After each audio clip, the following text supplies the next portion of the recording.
Now I am sitting here.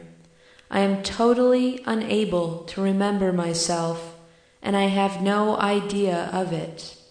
But I have heard about it. A friend of mine proved to me today that it is possible. Then I thought about it and became convinced that if I could remember myself long enough, I would make fewer mistakes, and I would do more things that are desirable. Now I wish to remember, but every rustle, every person, every sound distracts my attention, and I forget. Before me is a sheet of paper on which I deliberately wrote it, in order that this paper should act for me as a shock for remembering myself. But the paper has proved of no help. So long as my attention is concentrated on this paper, I remember. As soon as my attention becomes distracted, I look at the paper, but I cannot remember myself. I try another way. I repeat to myself, I wish to remember myself.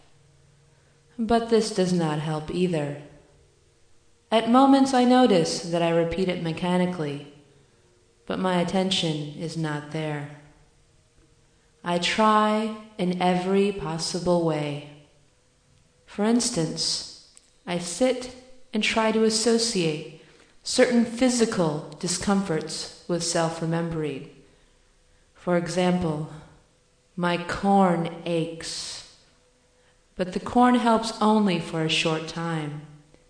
Later this corn begins to be felt purely mechanically. Still I try all possible means, for I have a great desire to succeed in remembering myself. In order to know how to proceed, I would be interested to know who has thought as I have, and who has tried in a similar way. Supposing I have not yet tried in this way, supposing till now I have always tried directly by the mind, I have not yet tried to create in myself associations of another nature as well, associations which are not only those of the thinking center. I wish to try. Maybe the result will be better. Maybe I shall understand more quickly about the possibility of something different. I wish to remember. At this moment, I remember. I remember by my mind. I ask myself, do I remember by sensation as well? As a matter of fact, I find that by sensation, I do not remember myself. Sometimes a man is lost in revolving thoughts, which return again and again to the same thing, the same unpleasantness, which he anticipates, and which not only will not, but cannot happen in reality.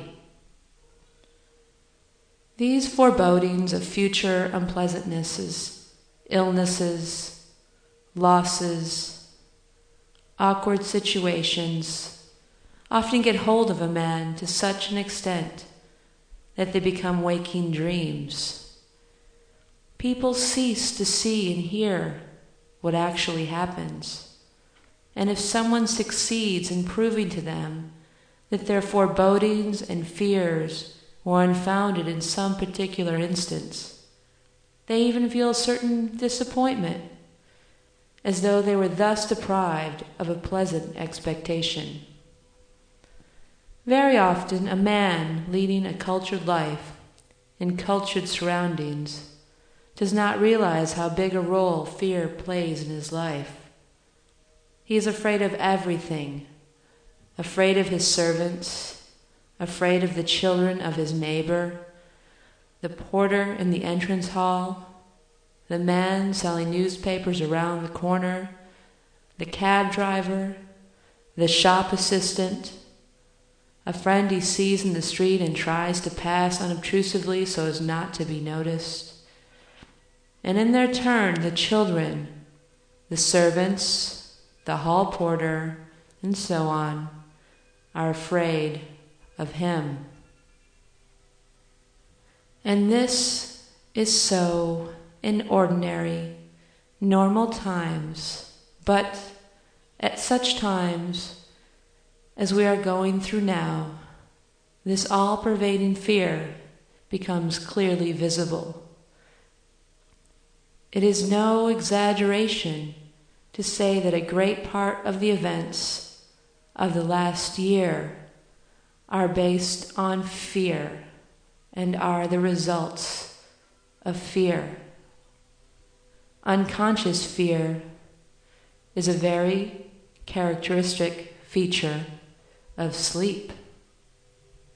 Man is possessed by all that surrounds him because he can never look sufficiently, objectively, on his relationship to his surroundings. He can never stand aside and look at himself together with whatever attracts or repels him at the moment.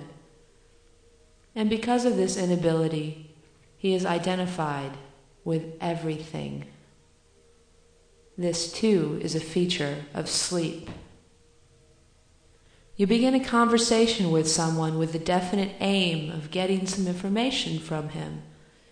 To attain this aim, you must never cease to watch yourself, to remember what you want, to stand aside and look at yourself and the man you are talking to. But you cannot do it. 9 times out of 10, you will become identified with the conversation, and instead of getting the information you want, you will tell yourself things you had no intention of telling. People have no idea how much they are carried away by fear. This fear is not easily defined. More often than not, it is a fear of awkward situations, fear of what another man may think. At times, this fear becomes almost a mania. To understand, one must know oneself.